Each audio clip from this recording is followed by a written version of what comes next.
Hi, I'm Heidi Drauschak. I'm a political consultant and a new RVer, and you can catch me today on the Jesse T Show.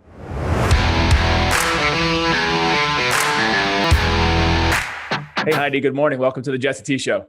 Good morning. Thanks for having me. It looks very awesome where you are right now. Can you talk to us a little bit about what's going on in your world? Yes, of course. My dogs will probably, oh, yep, make a presence. Oh yeah. Um, so I am in Homosassa, Florida, and I am in an RV. We recently sold our house in Richmond, Virginia, and decided to go out on the road for a little bit before we settle back down. And so, yes, we are new to the RV life. We've been doing it for about 6 weeks and enjoying it thoroughly. Talk to us a little bit about what got you into the RV life. So honestly, it was kind of a fluke thing. So my husband and we were living in Virginia, and we were, I think like a lot of people, feeling very cagey. We'd been in quarantine for several months, and we were trying to figure out, we were regular travelers beforehand, and we're trying to figure out, is there a way to be safe, take our pets and get on the road? And we had thought about, should we buy a van and retrofit it? But we have a 70-pound dog, so that wasn't really an option. Same thing, we thought about taking our little Prius and just road tripping, not an option with two big dogs. And so we kind of toyed with the idea, decided it was we'd never done it before, was a little bit daunting. And so we kind of shelved it. And then we, like I said, sold our house. We were actually sitting in my parents' house, or my dad's house, and somebody in my network on Instagram posted and was like, "Hey, we've been RVing in this RV for 2 years, and we're upgrading, and we're looking to sell it." And so I went and talked to Sam, and it was like 1 a.m. And I was like, "Do you want to do this?" And we just both looked at each other and we were like, "This feels right."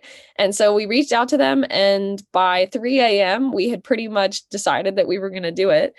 And so we flew out to Utah and picked it up, and here we are. So it was kind of again, we had considered it beforehand. And I think, like a lot of people, we've been kind of asking questions about, like, what do we do in this new world? How do we travel in this new world? But the actual decision happened very quickly. So very spontaneous. But like I said, we've been very happy since. What was the trip like, getting out to Utah, meeting the sellers, and eventually just getting into the vehicle for the first time, and that experience? And also, who drove it first, and was it cumbersome and weird and all that good stuff? Yeah, so we went out to Utah, and Utah's gorgeous. We were a little bit nervous. We definitely had a moment. We got off the plane, and I couldn't reach the sellers. And I was like, "Oh my God, like we just flew to Utah, and this is a scam. Like, we just fell into the simplest trap on the planet."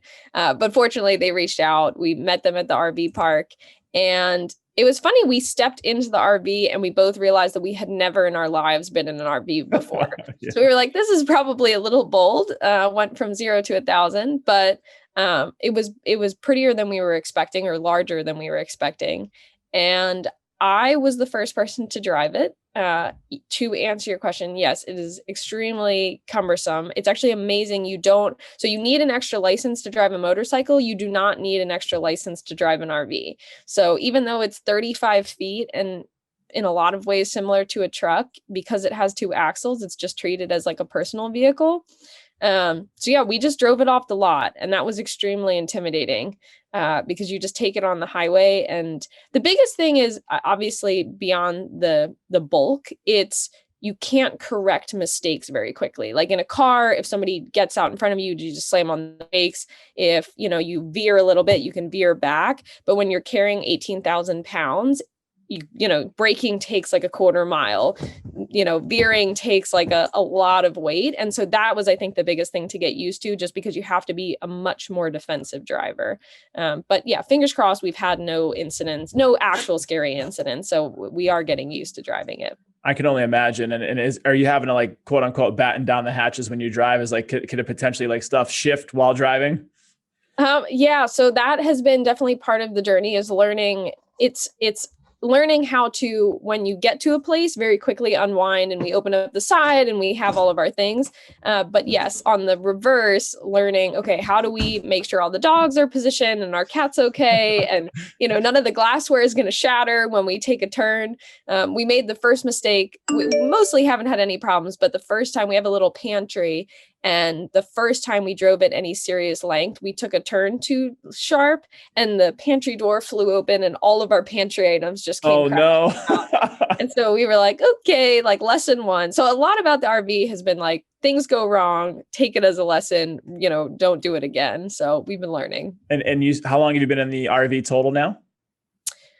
I guess I think we bought it like mid-December. So we're going on like 6 or 7 weeks at this point. That's incredible. And what has the road been like? Has that also presented experiences and challenges? What has actually just kind of becoming a road warrior been for you, for you both? Yeah. So it's been really interesting. I think, so I had road tripped across the country a couple of times before, but always like with a very obvious destination in mind. And RVing gives you the possibility, obviously, because you're bringing your home with you, where like everywhere you are there, there you are. Yep. And so that's been kind of interesting, because we have been asking ourselves, like, we headed south first because we were just like, it's 5 degrees in Pennsylvania, and we were like, we're not doing this anymore. So we went south, and then we just drove till we stopped driving. So we made it basically we went all the way down to Key West.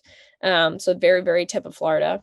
And then it was funny. Then we kind of turned around and we were like, okay, where do we want to go next? And so now, like I mentioned, we're heading up the Gulf Coast of Florida and hoping to make it. We were like, okay, maybe Texas next. Then we were like, we've never been to Louisiana.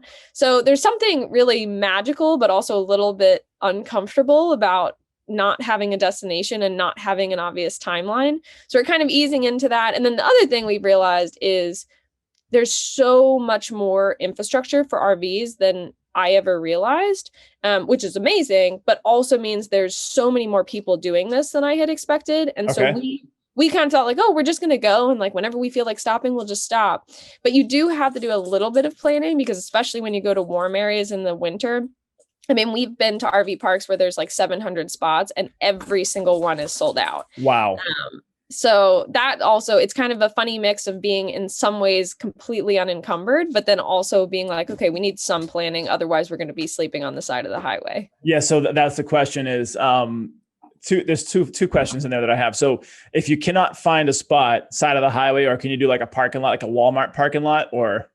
Yeah. So Walmart and Dick's both have some of their locations allow you to sleep overnight, but the big surprise and the most helpful one has actually been Cracker Barrels. So Cracker Barrels, I think like their owner had experience with RVing. And so not only do Cracker Barrels allow you to stay overnight, but a lot of them will actually have designated overnight RV spots, which was something I never paid attention to. So I guess it was this past weekend, we spent 2 nights in a Cracker Barrel parking lot. Very cool. I was like, are y'all sick of Cracker Barrel food, or is it pretty good? Well, so we've actually, given how small our kitchen is, it's kind of surprising, but we've actually been doing all of our own cooking. That's amazing. So we cook every night. We did have a moment at Cracker Barrel where we were like, should we go in and just get like a stack of pancakes? But other than that, we do all of our cooking in the RV, which has been one thing that I kind of thought we were going to have to give up with the RVing, but has actually worked out. You got to, like I said, all things, you have to kind of learn to work in a very tight space, and we clean as we go, but hasn't been inhibited at all.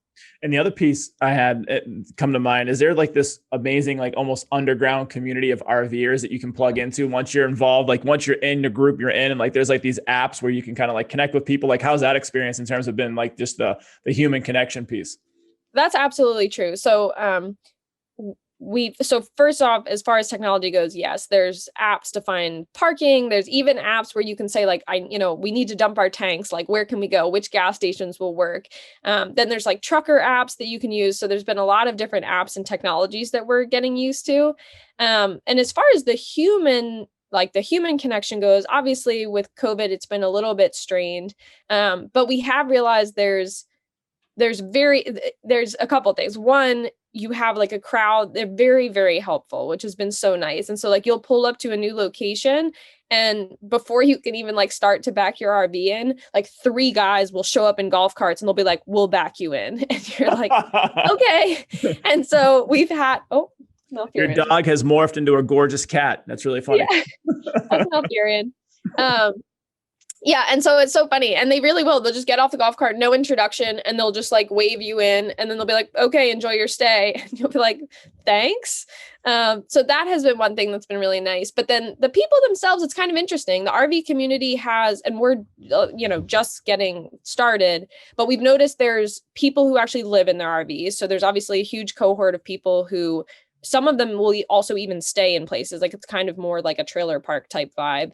Then you have people, I think there's a whole new brand of young people. And so you see a lot of like, Instagram influencers and young people who've like retrofitted buses and people. So a lot of people doing really cool alternative lifestyles. And then there's honestly just, especially because we're in the South, there's a huge portion of just retirees, people who just use their RV and they'll spend like half a year in Florida or they'll spend half a year road tripping. And so it's kind of funny. Everybody seems to like fall into a category. But again, everybody's been extremely welcoming and extremely warm, which has been really nice. That you talk about influencers and people that have kind of just shifted their way of life. I don't know if you're familiar with this guy. I kind of follow him a little bit here and there on Instagram. His name's Charlie. Like he used to be CEO Charlie or Charlie Rocket. He's this ex like music producer, and he was this guy that's had this weight loss battle for years. He was like 300 something pounds, almost probably closer to 400, and morbidly obese, and he turned his life around and became like and he still battles with it a little bit, but he turned his whole mentality around, became like a marathon runner, an Ironman guy, like, and he's still pretty big, but he's so inspirational, he's so motivational, and he's got this dream machine, which is like an RV, and it's this thing where he's put together almost a fund, and he goes around and he helps people in dire situations. So if like people cannot afford their rent for a month, or if someone just got displaced from a job, or if someone has like this medical thing, and he has all these great connections where he can bring celebrities or famous people into their lives to kind of almost like a Make-A-Wish kind of thing. So I don't know if you had seen this yet on Instagram, but if you look up at Charlie or at Charlie Rocket, he's doing the RV lifestyle as well, but he's trying to change the world and leave the world a better place with that. So it's pretty interesting. That's super cool. Yeah, I will say I definitely the people that we bought it from were big influencers, and there's, like I said, a lot of people now in our orbit. And so we've been it's been interesting to see the various ways that people go about it. Like some people, it's all about the RV lifestyle. Some people, it's all about, like frugal living. So people all have a different way of kind of, marketing it and their part of the story. But it has been very interesting because, like you said, I think there's a lot of people using this as a way to kind of either change their lives or change other people's lives. 100%. Yeah. It's an interesting time, obviously, with all that's going on in the world. Pandemic and politically, and that, talking about politically, that's your world. And so how is your world in terms of your day to day been affected? I'm sure that, working from the road probably presents challenges. And is there Wi-Fi in the RV, and like, what do you have to do to like plug in? Do you have like a hotspot? And talk about that part of it, but then also tell us what you do.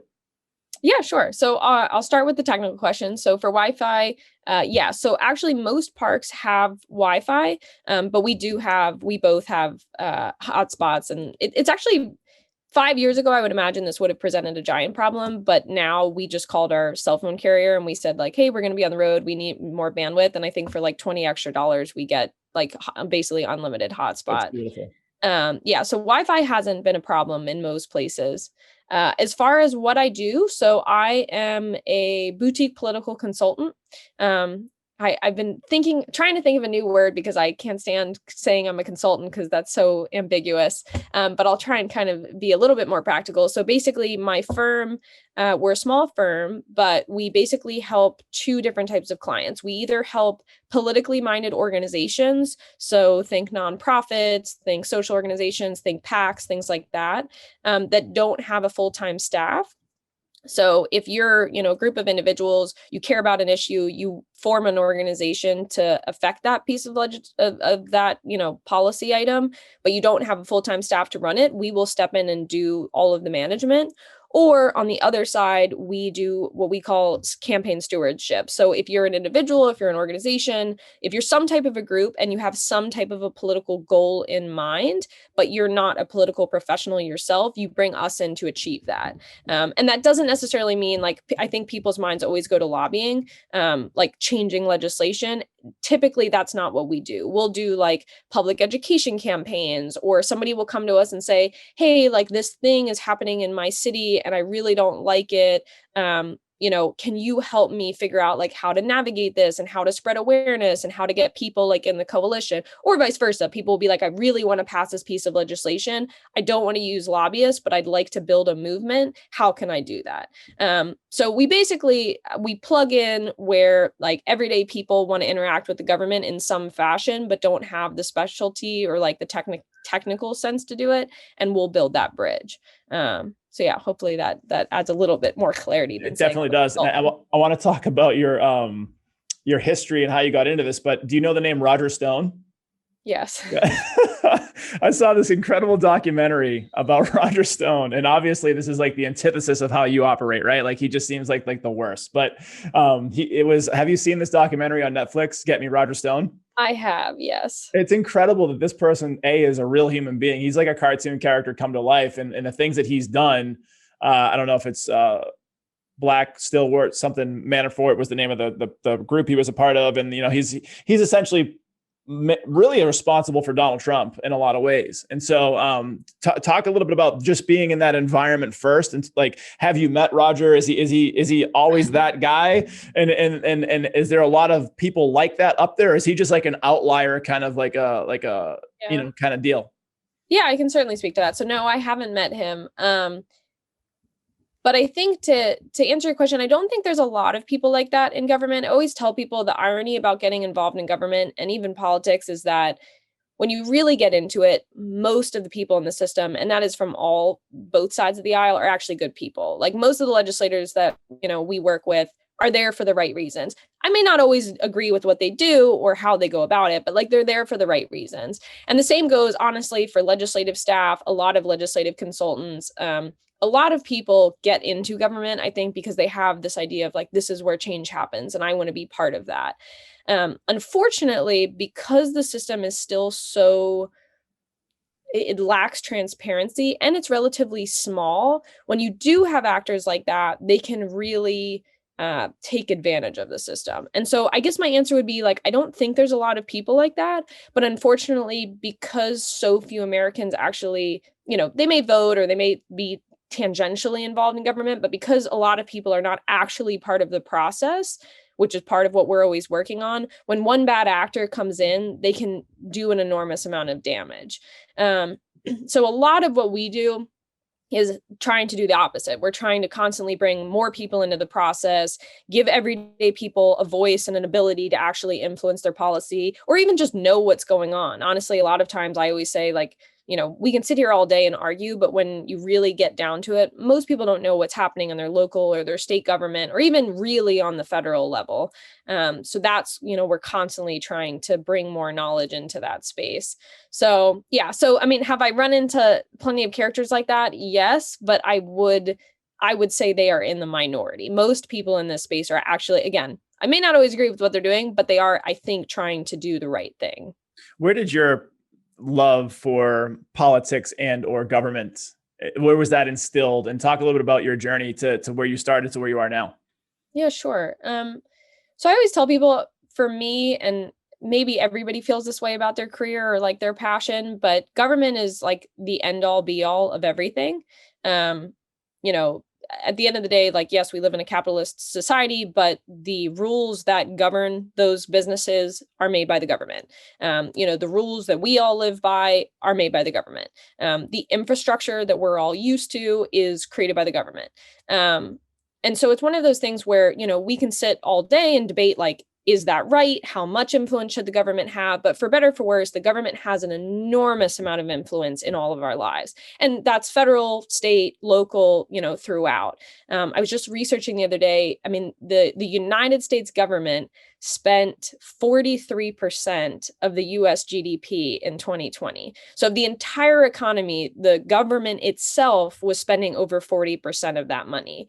And I think between all of the levels of government, it employs something like 24 million Americans. So it's one of those things where I think a lot of us, I always hear people say like, oh, whatever the federal government does, it doesn't affect me. And I always have to chuckle a little bit because it's so ubiquitous in our society that I think sometimes we take it for granted. but yeah, so all of that, I think I came to realize, and again, it may just be my perspective, but I came to realize that very early on. And so like through school, and then I worked in DC for several years, and again, just kind of realized that, everyday people my age, people just older than me, were making decisions that were affecting millions of people and all across the country. There was something about that was so intense but amazing and had so much opportunity that I kind of got sucked in. And so and I'm happy to talk about various ventures and things like that. So Yeah, please do. I've definitely I thought at that point, I was like, oh, well, if I'm going to work in the legislature, I might as well go be a lawyer, because every other anybody in politics is a lawyer. So I went to law school, realized I did not want to be like a traditional lawyer. And actually my passion was in government and politics. And so I reverted back to that after, being legally educated. And I think I just realized, I mean, basically what I've been saying, I realized that most people, unfortunately, either don't understand how the government functions or how it affects them, or they understand it, but they feel like they have no way of actually getting involved. And I think I tell people all the time, like, the government is one thing that I don't think has kept up with the times. Like, the fact, you should be able to go on your phone and say, like, your legislator should be able to ask you, like, here's 15 bills I'm voting on, like, how do you feel about them? And you should be able to just click yay, nay. Like, the fact that we don't have any technology like that linked with government always baffles me. So I think basically it was an understanding of how powerful and, like, in a good way, how influential government can be, paired with a realization that there's so much room to grow in government and so many things that need to be fixed, that, yeah, have created a pretty intense passion in me. And it's like it's what I do professionally, but it's also like I get so personally jazzed up about fixing government. So you talk about some of these ventures that you were kind of had experienced and that have shaped you and have brought you to where you are today. What are some of those pit stops on the journey? Sure. So, I mean, a couple of the interesting ones. So early in my career, I interned in the Obama administration. And so that was something that I think that was just very formative for me. Again, like, being able to see the White House, I think, has something at the time had something like 400 staff, and they were, basically organizing like trillions of dollars worth of policy plans, and millions of people were affected by their outcomes. So I think, again, that was one of the early things that happened to me that really just showed me the power of the government. But then later on in my career, so I while I was in law school, I had some experiences in the lobbying industry, and I had this thought where I was like, oh, well, lobbying itself isn't the problem. I was like, the problem is that no one has access to lobbyists except for big corporations and big money. So what we started at the time was something called Crowd Lobby, which still exists, but it went from being like what I wanted to do full time to kind of a side project. But the concept basically was, instead of, a big corporation or, a rich person hiring a lobbyist, what if 50,000 everyday people got together and hired a lobbyist on behalf of that group? And so that, again, is something that is still, I'm very passionate about. It still exists. Unfortunately, I think between people having a lot of doubts about lobbying, it's very mercurial. People don't really know how to feel about it. We haven't had as much success as I would have loved to have seen, but we're still working on it. And again, that has kind of become kind of a fun side project. But that, I think, again, that instilled in me this idea that just because the system works the way that it does and the way that we're all frustrated with doesn't mean that you can't drastically change it or try something new. So that was very formative. That was like the first time I ever looked at the government and thought, like, wait a minute, you can do these things differently. And since, I mean, we've done a bunch of cool things. We built a tool that basically is meant to mirror social media, but between legislators and citizens. So again, that's my pipe dream, my like eventual dream that I would love, is exactly what I was talking about, which is like, you go on your phone and you would just tell your legislator, I do or don't like this. Because yes, it's a representative democracy and our legislators are supposed to represent us. And so the fact, and I honestly hear this a lot of the times from legislators, is they'll say, like, I only ever hear, I have 80,000 constituents. I may hear from 500 of them in any given year. And so a lot of times it's not even that the legislature isn't doing what we want, it's a lot of times they don't know what we want. So we've been doing a lot of cool technologies and things and trying to figure out like, how do we bridge that gap and make our government more immediately responsive to what we want? So it sounds like, based on what you're saying, like you want more conscious government, more access, more clarity for kind of the everyday person that may not be involved in government day to day. Is that fair to say? Yeah, absolutely. I think, and again, it's a fine balance. Sorry, the dogs are playing. It's a fine balance, because I think when, hey, sorry, they're doing their thing. There's the big one. That's it. And so I think it's kind of a funny balance, because the interesting thing is that when government, like, there's something inherent about government that people only interact when it's going badly. So one of the most interesting studies or examples of this in my mind is Switzerland, which has an extremely responsive government. They have like voting opportunities like multiple times a year. They get citizens involved in like the minutia of their legislating. They have something like a 30% voting rate. So ironically, if the government is doing really well, you actually, voter participation goes way down. On the other hand, if people are really angry, you get a lot of involvement, which is good. That's how the system's supposed to work.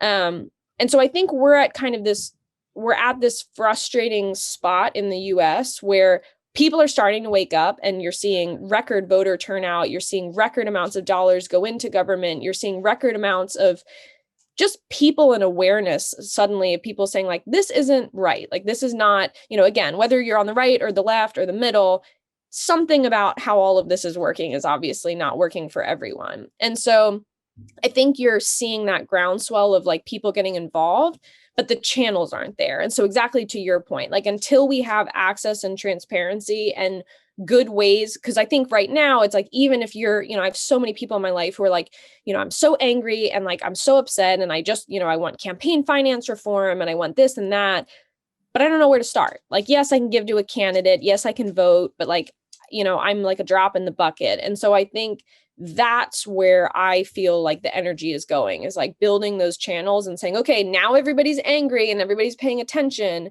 but where do we channel that? And how do we make it so that I can say like, yes, as an individual, I'm one in, maybe 350 million Americans, but my legislator hears me, in the sea of other voices. It seems like, at least from my perspective and those that I speak with and connect with, the last couple of years obviously have been really hard for a lot of people, especially the pandemic and the political process with the election, and just kind of how polarizing, the candidates were, for better or for worse. And so there seems to be a couple of things that, if you can talk to them, if you know about them. Have you heard of the Great Reset? Have you heard this? I think it's been in my periphery, but if you give me a little context, I'll talk about that in a second. But the other thing is where government, at least in my perspective, in my opinion, there's so much positive to it, but then you see the dark side of it, right? And the dark side of it, or a shining example of the dark side, would be California and how they're being governed and managed. And I don't know if you've seen some of the things from Garcetti and some of the things they're doing, but they're basically driving people out of California by doing different things. They're allowing a lot of like homeless to kind of take over. And there's like these tent cities that are popping up. And then there's people that are, from the top down, that are basically do as I say, not as I do. Like, they're enforcing these really harsh restrictions on, locking people down. But for one instance, I believe it was the governor, and he has a winery, and he shut all wineries down except for his own. And so like, you're seeing these people that are there's actually petitions being signed right now in the hundreds of thousands to get these people displaced from their position. So my question becomes, and even like Trudeau up in Canada, I just read an article the other day talking about he's basically locked down the border from any like non-essential travel, especially to like sun destinations like Mexico and different places. So now you're starting to see an overreach in a lot of people's minds, where personal sovereignty becomes a question. And so where do you see the shining light in all of that, where you see some of these bad actors, bad examples that are becoming, totalitarian in their power. And a lot of times when people like that get power, they don't like to give it back. So where do people have the ability to fight back and create real change when you have these people that are already in these positions that have so much power? Yeah. I mean, I think the sad fact is that as long as power has existed in humanity, abuses of power have existed.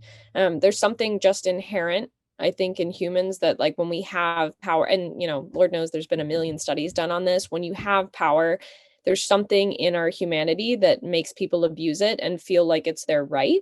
I think I would counter, I don't even know if I would say the shining light, but I think the opportunity here is from the very beginning, that's what the founding principles of America was about counteracting that, and saying, we're going to set up a system that has checks, that has balances, that has, basically mechanisms to, even when you're tempted to, abuse that power, you can't. Now, I think a lot of those have, to your point, run amok. Unfortunately, you see this everywhere. You see it at the executive level. You see legislators abuse this. I mean, I see it all the way from like the top level. Ironically, a lot of times it happens even more in the local levels because nobody's paying attention there. So I think, again, I don't know if I would say it's the shining light, but I think it's at least the opportunity here is to strengthen those checks and balances. And again, that's like things, like we're talking about. We're talking about lobbying restrictions. We're talking about campaign finance reform. We're talking about, there's so many interesting ideas right now about how do we take money out of politics? How do we take influence out of politics? How do we make sure, I mean, one of the things that people keep saying is like, no matter how divisive, no matter how angry everybody was, like our presidential transition was mostly peaceful. And it's one of those things where I think, again, like if you go to other countries, that's most Americans, like when you ask them, are you worried? Do you think this is not going to happen? Most people took it for granted. They were like, of course it's going to happen. It's always happened. It's always going to happen. And that's never going to change. But historically, that's not true. Like there are many, many, many countries where, everything is a given until it's not, and then it stops happening. And so I think it is something that inherent in America is this question of like, yes, we have to give people enough power to make a change and make decisions. And, in some way we trust them for doing right decisions, but how do we put the guardrails on them so that they're not tempted? And so even if they are tempted, that they can't. So for me personally, that, again, I don't know if I would say it's a shining light, but I think it's what I'm constantly chasing is, term limits for legislators. I actually have, I can see both sides, but for like executive powers, that's something that, is tried and true and we've always done. So term limits, influence, lobbying, campaign finance, those are all things that I think, again, America is starting to wake up to and saying like, oh, it's not that these things are new. These things have been happening for decades. The difference is people are paying attention. There's suddenly a lot of coverage of them. And I think people are angry about them. And so I think this is the opportunity to say, it's time for us to pass those things, support those things. If you've got money, if you've got time, if you've got interest, those are the things to focus on because, you don't want to ever say like, well, I just trust, if we just get good, I hear people a lot say like, well, if we just had better politicians, then like this would all change. You don't ever want to rely on like better people coming into office. You just want to say, no matter who, you should be able to throw the most crooked person on the planet into the executive office. And there should be enough, bounds and guardrails to keep them in line. And so I think, that's where I'm focusing. And that's where I'm constantly pushing people to focus is like real practical changes that they can, that will change these types of things.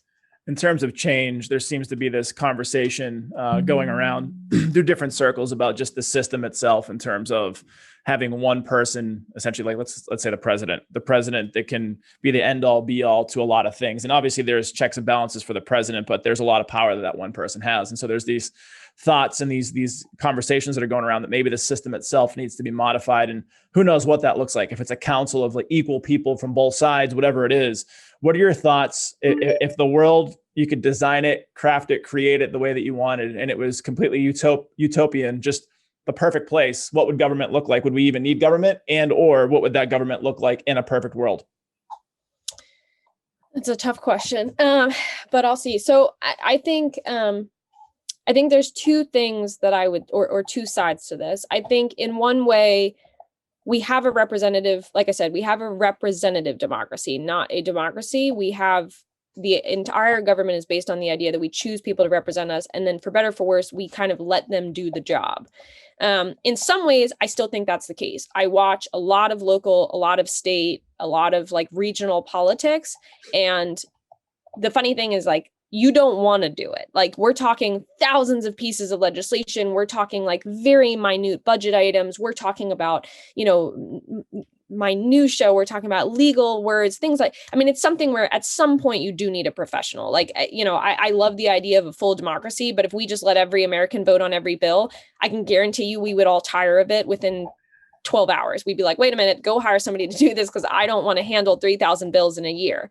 So I think in some regard, we still need some representative body, but I think it has to be more responsive. So I think the answer for me with that in mind is I think my perfect government would have technology. It would be, like I said, every legislator should be able to turn around and say, okay, I'm voting on this bill and I've heard from 25,000 of my constituents. And it, again, doesn't need to be complicated, doesn't need to be nuanced, but like, I know that this is where they're feeling, because I think that is missing, like in the national conversation, but especially when you get to local conversations, most of the time the legislators honestly don't know where the people stand. And so I think that is one thing that in my perfect government, you should feel like your opinion's being heard, and legislators should feel like they know exactly who they're representing and what they want.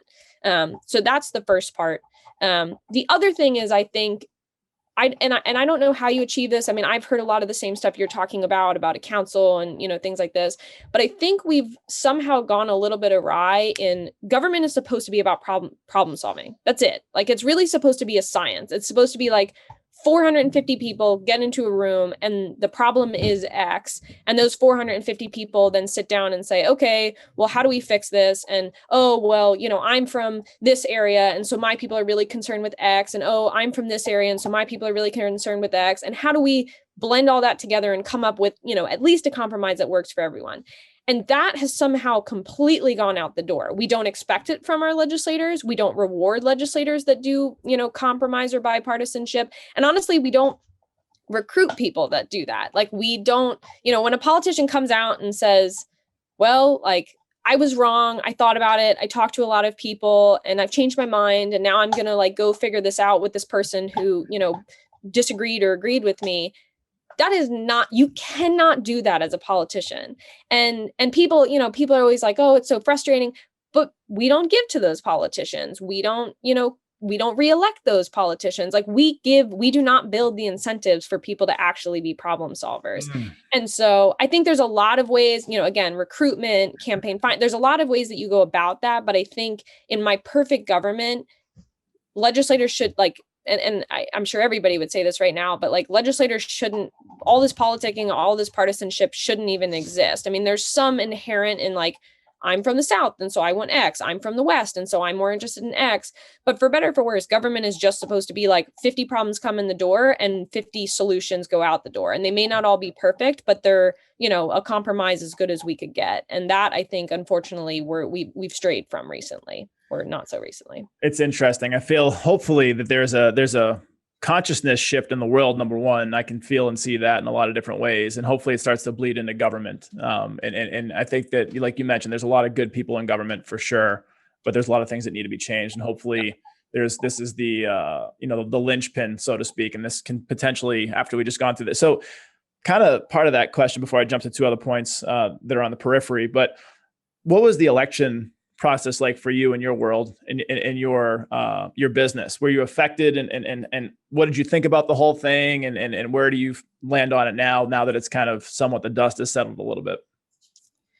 Yeah. Well, so from a business perspective, honestly, a lot of my clients and it was just kind of, everybody was holding their breath to see like what were the outcomes going to be. If you have a Democratic majority in the Senate, that's very different than if you have a Republican majority in the Senate. If you have a peaceful transition of power, that's very different than if, things go off the wire. So I think for a lot of people in the political space, at some point, it was kind of like the cards have fallen. And so now let's just like see what happens and then how we're going to react to that. So I think it was just kind of a big question mark. Now that things have stabilized, I guess, kind of looking back and then also where I am now, I think, again, it's kind of, there's two sides to this coin. I think in one way, what happened around, the Capitol riot and what happened with just the insecurity that I think everybody felt for the first time was as a government professional was very sad. I think, again, it was just something that we all take for granted. And then when that was suddenly put into question, there was a giant, like, a lot of people in this space were like, this is even worse than everybody thinks. This is going to have lasting effects. So I think as a professional, it was very worrying.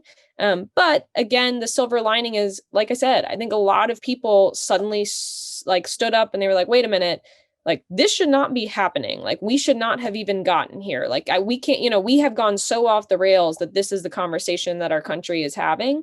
And I think what we do with that over the next couple of years is we're like you said, we're at a tipping point where I think, like, there's either action or things are about to get a lot worse. And so I think that's going to be on everybody. That's going to be on the legislators that themselves. That's going to be on all the people like me who work in the system, but it's also going to be on everyday Americans and like how they react and who they support and what they, back and things like that. So I think, again, I was, personally and professionally very concerned with what was going to happen. But I think also I've never in my life felt so many eyes trained on this moment and so much energy around like, okay, like, we're going to dive in, we're going to change these bills, we're going to change the structure, we're going to elect new people. And I think that, the optimist side of me is like, there's so much momentum right now. And if we can use that, we could really make some massive changes right now. 100%. And I feel a great peace of mind knowing there are people like you and others that share that same sentiment that are in government, in politics, because as someone who's not, and you hear, it's sad because out of the 100% of people that make up voters, it's usually the loudest people are on the way far left, the way far right, like let's say 10% on each side. Those are the bombastic, the loud, the out there. And then the 80% of us that are kind of like on the inside of those people, on the middle, we kind of want the same things, right? We want great education. We want great access to food and these different things and just, great jobs. And like, you may have perspectives about those things that may make you lean left or right, but it's sad because it's the people that are out there that are just, the loudest and honestly, the train wreck type stuff, like the people that get you listening and the clickbaity type stuff. But speaking about the periphery and some of the things that have actually come through the government, here recently in the last couple of years, have you heard anything about, and this is kind of getting out there a little bit, but have you heard anything about how the Pentagon had declassified some UFO information? Have you heard anything in your world? And like, so what happened? I don't know if you've heard this, but the Pentagon declassified information and said, we have off-world vehicles not made from any material that can be found on Earth. Have you heard anything about this?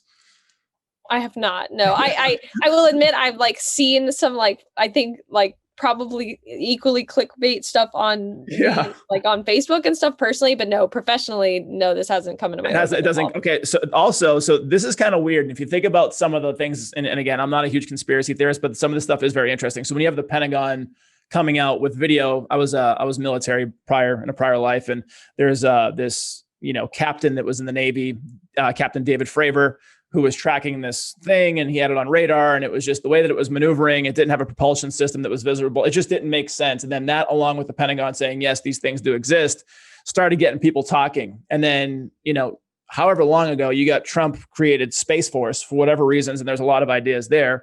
The other piece that came out recently, and I don't remember what the exact bill was, but it was either 150 million or 180 million dollars that was implanted into the bill to be able to fund some sort of upcoming within the next 6 months. And this happened maybe like a month ago, this bill. And I'll have to get back to you on what the bill was, but basically there's 150 to 180 million dollars in there to say, we're going to have some big things coming up in the next 6 months regarding UFOs. So questions on all of this. This is crazy. I know it sounds, I understand how this sounds, right? Do you hear anything like from people in the government or like any kind of trickling down on like, is this a smoke show to get us diverted because of something else that's going on, or B, is this real? I mean, the honest answer is no. I mean, I haven't heard anything in regards to this. I mean, I certainly on a personal level would love to find out that that would certainly make all of what is it that everybody always says, like all of the national conflict would go away if we suddenly knew that there was other people in this universe. But no, I mean, professionally, this hasn't, at least in my line of work, hasn't Hasn't been slowed trickled down at down. all. I'll send you the articles and the information. It's interesting, and it's legit, like on the record that this stuff is happening. So my thing is, the second part to this was the Great Reset. And the Great Reset is this idea that those that are in totalitarian power and, like capitalistic guys like Bill Gates and these different people, they meet at these summits every year, like Davos, and they talk about, and actually this most recent one that they did virtually, they talked about the Great Reset. And in that talk, they said, by this year, I don't remember the year, but by this year, you will be happy with owning nothing. And like they were talking about how they're going to have all these controls in place. And so that's kind of the scary part when it comes to, the capitalist society, the government society. How do we protect about like ourselves from that happening? If we do, because if you think about it, my concern is I'm a free thinker. I'm a free person. And I don't want someone telling me that I have to do X, Y, Z if I don't believe in it. And how do we protect ourselves against that? Whatever your beliefs are, left or right, how do you stop things like that from happening? Sure. So let me clarify just a tiny bit. So, as far as the Great Reset goes, is it like and again, just so I have a little bit of context so I don't respond incorrectly, is the idea that like financial means are all wiped clean, or what is exactly? So that's part like? of it. Part of it is eventually the idea is to down the road have like the world's elite, like the billionaires kind of deal. There's other names that are in there, and I'll get you some articles on this, but basically like we would be subservient and we would be no better than robots. Like robots would be doing part of the job that we couldn't do, and we'd be doing the other job they couldn't do. And essentially we'd be living hand to mouth, and they could like shut off like money, revenue streams anytime if we weren't complying with whatever it was that they wanted us to comply with. And there's a lot of stuff that's out there that's showing that like we're heading this way. So basically, billionaires versus everybody else kind of thing. Yeah. No, that's fair. Yeah. So, I mean, like I said, I can't speak specifically to like this concept because I'm not super familiar with it, but I can definitely speak to like the income inequality and the issue of rich people becoming ever more powerful in our country. I think I would say, and it may be kind of the boring answer, but people have to get involved. We've had, I think, two things happen in this country that I find very interesting. The one is for a very long time, and I think in a lot of the population still, we have kind of a godlike reverence for wealthy people.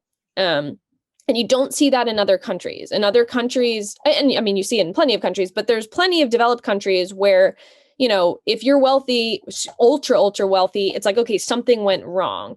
In the United States, I think it's, and my personal belief is because like we all think, oh, well, like maybe if the right things happen to me, that would be me. And so we all kind of want to protect the idea, but we still very much respect and revere wealthy people and think like they worked super hard, they deserve this money, and like that, and so they like deserve the power that comes with it. I would push back on that. I mean, and obviously like many wealthy people have worked extremely hard. They've done amazing things, but I think that reverence has led us to be a little bit irresponsible with how we like manage and, like regulate that.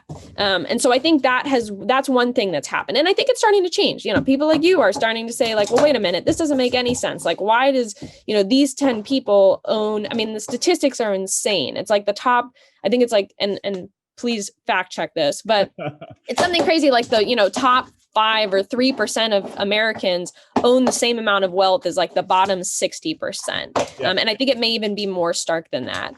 So I think that's one thing, is to kind of say, we need to start reshaping that thought. And that, and depending on where you are politically, that may mean taxing those people.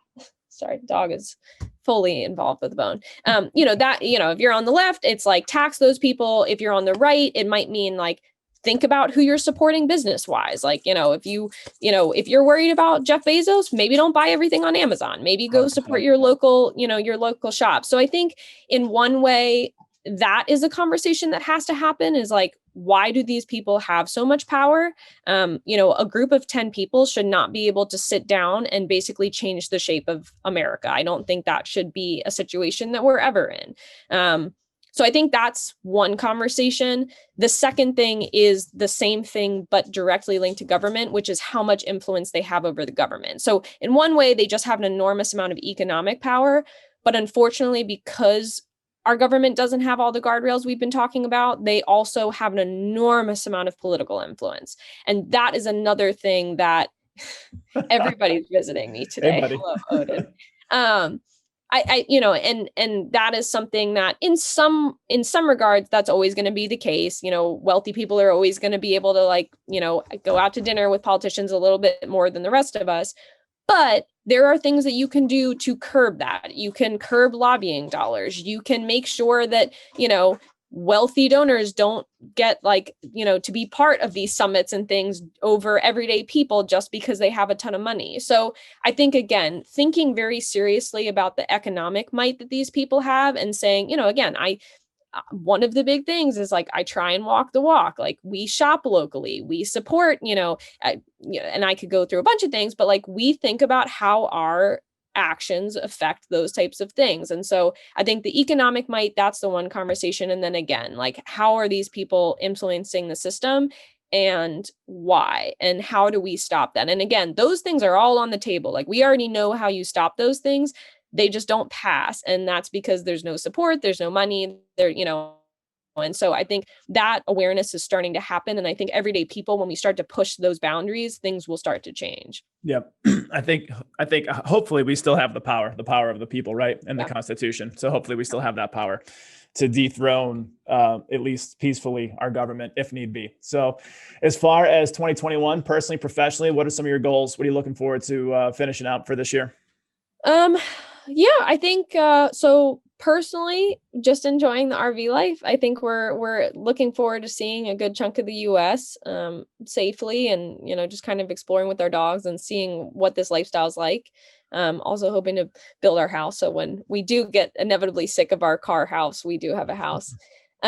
Professionally, I think, again, just kind of constantly pushing this envelope and asking the question, how I think, again, there's an odd vacuum where a lot of people are angry, but not a lot of people are asking, how do we do this better? How do we change this? How do we influence it?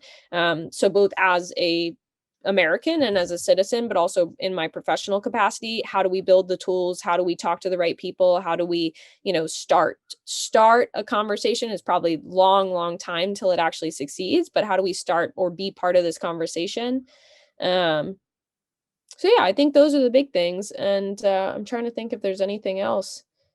I mean, I think honestly, also a lot of 2021 is going to be like 2022 and just kind of seeing what happens. I think we're all kind of holding our breath societally, politically, personally, what is this year going to look like? So I think if anything, I was very present in 2020, mostly because I was forced to be. And I think that will carry over a lot into this year as well. Yeah, I think there's a lot of beauty that has come from such a strange year, and hopefully we can continue to mend and grow and heal and get into a better space. But you have been amazing, mighty, and powerful. Thank you so much for your story and your message, and I'm excited to see where the road leads for you. She is great. She's wonderful. Be sure to plug into Heidi Drauschak. I'm Jesse T. Be sure to catch us on next week's episode of The Jesse T Show.